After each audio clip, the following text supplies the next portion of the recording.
এই চক্রান্ত হচ্ছে বাংলাদেশকে আবার অস্থিতিশীল করা, বাংলাদেশকে আবার বিপদে নিমজ্জিত করবার জন্য।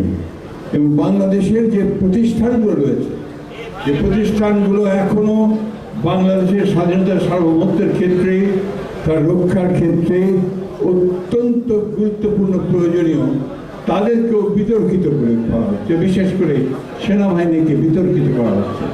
এটার পেছনে কোনো মহৎ উদ্দেশ্য থাকতে পারে না।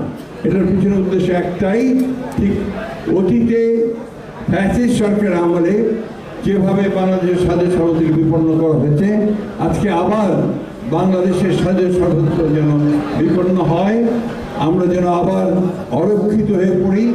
আমাদের সেই দেশপ্রেমিক সেনাবাহিনী, যারা দেশের প্রতিটি গুরুত্বপূর্ণ মুহূর্তে জাতির পাশে এসে দাঁড়িয়েছে, তাদেরকে আজকে আবার বিতর্কিত করার একটা হীন প্রচেষ্টা শুরু হয়েছে। প্রিয় সাংবাদিক বন্ধুরা, আপনারা সবসময় জাতির বিবেক হিসেবে জাতির সামনে এসে দাঁড়িয়েছেন।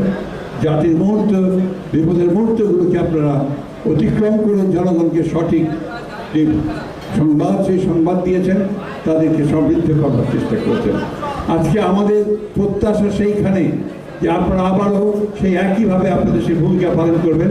বিশেষ করে মিডিয়া সেলের কাছে আমাদের যে প্রত্যাশা, সেই প্রত্যাশা হচ্ছে যে যে সমস্ত রং ন্যারেটিভস বিএনপির বিরুদ্ধে এখনও প্রচারিত হচ্ছে, ডিসইনফরমেশন প্রচারিত হচ্ছে, তার বিরুদ্ধে আপনারা আপনাদের দায়িত্বগুলো পালন করবেন।